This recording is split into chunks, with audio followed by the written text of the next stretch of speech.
इस बार अयोध्या में दिवाली और दीपोत्सव को यादगार बनाने की तैयारी, और हो भी क्यों ना। आखिरकार 500 साल के लंबे इंतजार के बाद अयोध्या में भव्य राम मंदिर में विराजे रामलला की यह पहली दिवाली।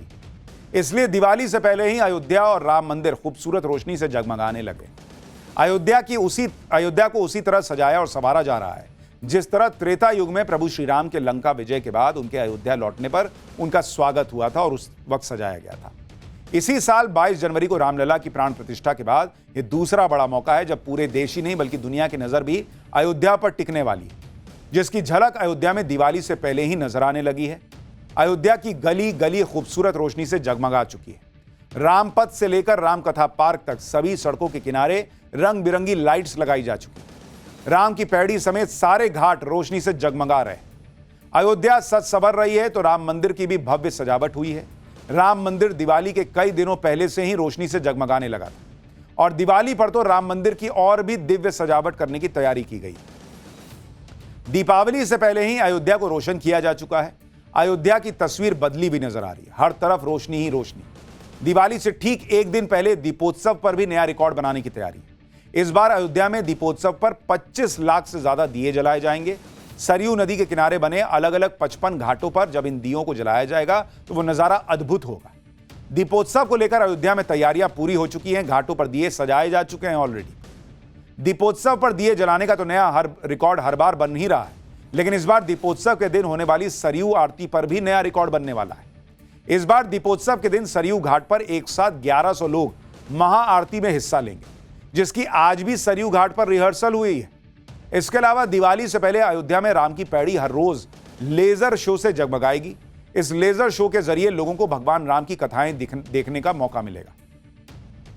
दीपोत्सव पर अयोध्या में भगवान राम के जीवन से जुड़ी 18 झांकियां भी निकाली जाएंगी। साकेत महाविद्यालय में ये झांकियां तैयार की जा रही हैं। 30 अक्टूबर को साकेत महाविद्यालय से ये झांकियां रामकथा पार्क पहुंचेंगी, जहां मुख्य कार्यक्रम होना है। धनतेरस तो कल मनाया जाएगा, लेकिन इस बार दिवाली को लेकर काफी कंफ्यूजन भी बना हुआ है। सनातन धर्म के कई जानकारों का कहना है कि दिवाली 31 अक्टूबर को है, जबकि कई जानकार 1 नवंबर को दिवाली मनाने की बात कर रहे हैं। ऐसे में हम भी आपका कंफ्यूजन दूर कर देते हैं। दरअसल दिवाली का त्योहार कार्तिक महीने के कृष्ण पक्ष की अमावस्या को मनाया जाता है। इस बार हिंदू कैलेंडर के मुताबिक ये तारीख 31 अक्टूबर को दोपहर 3:52 पर शुरू होगी और 1 नवंबर को शाम 6:16 तक रहेगी। इसीलिए जानकारों का कहना है कि अमावस्या की तारीख के मुताबिक कुछ जानकार 31 अक्टूबर और कुछ जानकार 1 नवंबर को दिवाली मनाने का तर्क दे रहे हैं। 31 अक्टूबर के लिए तर्क है कि इसी दिन शाम को अमावस्या और प्रदोष काल का संयोग बन रहा है, जिसमें दीपदान, लक्ष्मी पूजन किया जा सकता है और इस दिन पूरी रात अमावस्या रहे। 1 नवंबर के लिए तर्क है कि सूर्य उदय के साथ शुरू होने वाली तिथि के मुताबिक इसी दिन अमावस्या मानी जाएगी। हालांकि ज्यादातर जानकारों के मुताबिक 31 अक्टूबर के दिन ही दिवाली मनाने की सलाह दी गई है। लेकिन दिवाली तो मनेगी ही, शानदार मनेगी, और अयोध्या की शानदार दिवाली की तस्वीरें भी नवभारत पर पाठशाला में भी हम आपको दिखाएंगे और नवभारत पर भी दिखाएंगे। हरियाणा की जीत के बाद अब पीएम मोदी के सामने महाराष्ट्र और झारखंड का चुनाव है। महाराष्ट्र में पीएम मोदी 8 से 10 रैलियां करेंगे, यह बताया जा रहा है। वहीं झारखंड में पीएम मोदी 7 से 8 रैलियां करने वाले हैं।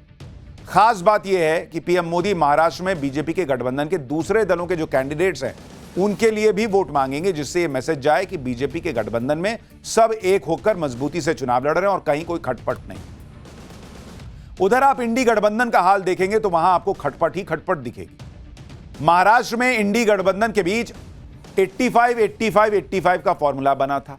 बाकायदा प्रेस कॉन्फ्रेंस करके इसका इन लोगों ने ऐलान किया, लेकिन कांग्रेस ने 99 सीटों पर उम्मीदवार उतारकर शिवसेना और एनसीपी को झटका दे दिया। डील किया 85-85 का, 99 पर कैंडिडेट उतार दिए। संजय राउत कुछ दिन पहले यह कह रहे थे कि जनता चाहती है कि शिवसेना सेंचुरी लगाए, लेकिन यहां तो अलग ही खेल हो रहा है। अब कांग्रेस ने 99 सीटों पर कब्जा कर लिया तो जाहिर है कि जो 18 सीटें इंडी गठबंधन को सपा और दूसरी छोटी पार्टियों को देनी थी उस पर भी कैंची चल जाएगी। इसी बात से अखिलेश यादव नाराज हो गए। महाराष्ट्र में इंडी गठबंधन ने उनकी पार्टी को अभी तक कोई सीट ही नहीं दी है। इस पर अखिलेश यादव भड़क गए हैं। एक बार सुनिए अखिलेश यादव ने कैसे नाराजगी जताई, फिर आपको बताऊंगा कि इंडी गठबंधन में यह हाल हो गया है कि एक ही सीट पर दोनों पार्टियां अपने अपने उम्मीदवार उतार दे रही। ये मुझसे मत पूछो, हम तो इग्नोर होने वाले लोगों में से हो सकते हैं, लेकिन जो इग्नोर कर रहे हैं उनसे पूछना चाहिए आपको। तो कितनी सीटों पर सर लड़ने का फैसला? देखिए, समाजवादी पार्टी के प्रदेश अध्यक्ष तय करेंगे जहां संगठन होगा, और पहले कोशिश करेंगे कि हम लोग गठबंधन में रहें। अगर वो गठबंधन में नहीं रखना चाहते हैं तो वहीं पर लड़ेंगे जहां पर हमारी पार्टी को वोट मिलेगा, या संगठन है जो पहले से काम करते आए वहीं पर लड़ेंगे, जिससे कि गठबंधन का नुकसान नहीं हो। लेकिन राजनीति में ये समझना चाहिए, त्याग की कोई जगह नहीं है। 25 सीटों राजनीति में त्याग की कोई जगह नहीं है। क्या 25? अभी कुछ दिन पहले बता रहे थे कि कांग्रेस ने देखिए कितना बड़ा त्याग कर दिया, 2 सीट जो यूपी में मिल रही थी वो भी छोड़ दी गठबंधन के लिए। अब कह रहे हैं राजनीति में त्याग की कोई जगह नहीं है। जब जैसा मन वैसे हिसाब से पॉलिटिक्स चलती है इन लोगों। महाराष्ट्र में अखिलेश यादव की नाराजगी का इंडी गठबंधन कोई लोड ही नहीं ले रहा, क्योंकि कांग्रेस, शिवसेना और एनसीपी आपस में ही उलझे हुए हैं। जैसे महाराष्ट्र की सोलापुर साउथ सीट पर शिवसेना और कांग्रेस आमने सामने आ गए। दोनों पार्टियों ने इस सीट पर उम्मीदवार उतार दिए। इस पर संजय राउत ने कांग्रेस को चेतावनी देते हुए कह दिया कि अगर यह टाइपिंग मिस्टेक है तो सही कर लो, नहीं तो ऐसी गलती हम भी कर सकते हैं। उधर ऐसी भी खबरें हैं कि मुंबई की करीब 5 सीटों पर उद्धव ठाकरे की शिवसेना और कांग्रेस के उम्मीदवार आमने सामने हो सकते हैं। इन 5 सीटों में वर्सोवा, बायकला, वडाला, घाटकोपर वेस्ट, बांद्रा ईस्ट और मुलुंड शामिल है। मुंबई की इन 5 सीटों पर उद्धव ठाकरे की पार्टी ने पहले ही उम्मीदवार उतार दिए हैं। अब कांग्रेस शिवसेना पर सीटें छोड़ने का दबाव बना रही है। बात नहीं बनी तो कांग्रेस फ्रेंडली फाइट के नाम पर यहां अपने कैंडिडेट खड़े कर सकती है। यह तो इंडी अलायंस का हाल है, ये इनका हाल है बॉस। उधर यूपी में योगी आदित्यनाथ के बटेंगे तो कटेंगे वाले नारे से इंडी गठबंधन में खलबली मची हुई है। हरियाणा में सीएम योगी के इस बयान का असर दिख चुका है। महाराष्ट्र से लेकर यूपी तक बटेंगे तो कटेंगे वाले बयान के पोस्टर लग चुके हैं। अब समाजवादी पार्टी ने इसकी कार्ड के तौर पर एक पोस्टर लगाया। लखनऊ में समाजवादी पार्टी ऑफिस के बाहर पोस्टर लगा है जिसमें लिखा है कि न बटेंगे न कटेंगे, 2027 को नफरत करने वाले हटेंगे, हिंदू मुस्लिम एक रहेंगे तो नेक रहेंगे, पीडीए जिंदाबाद। जरा एक रिपोर्ट देखिए इस पोस्टर। यहाँ समाजवादी पार्टी के दफ्तर के बाहर जो है अखिलेश यादव का जो आवास, उसके सामने जो है एक पोस्टर लगा है। इस पर भी लिखा गया है, न बटेंगे न कटेंगे, 2027 को नफरत करने वाले हटेंगे, हिंदू मुस्लिम एक रहेंगे तो नेक रहेंगे। सीएम कहते हैं कि एक रहेंगे तो नेक रहेंगे, कटेंगे तो बटेंगे तो कटेंगे, लेकिन समाजवादी पार्टी कहती है कि जो ऐसी बात करेंगे वो बाद में पीटेंगे। बटेंगे तो कटेंगे, यानी अगर आप जातियों में बढ़ते हैं तो मुश्किलें आपके लिए होंगी, जबकि पीडीए का मतलब ही है जातियों को, एक गुट को एक। मुख्यमंत्री कह रहे हैं कटोगे तो पटोगे, ये बयान आप कैसे देखते हैं? न तो देखो पीडीए, थोड़ी दूर न तो बचेगा न कटेगा, और जो ऐसी बातें करेगा बाद में पिटेंगे। न तो देखो पीडीए, थोड़ी दूर न तो बचेगा न कटेगा, और जो ऐसी बातें करेगा बाद में पिटेंगे।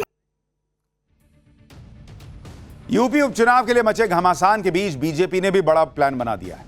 बीजेपी ने सभी सांसदों और विधायकों को दिवाली के बाद पूरी तरह उपचुनाव में जुट जाने के लिए कह दिया है। विधायकों और सांसदों को अपने क्षेत्र में रहने के लिए कहा गया है।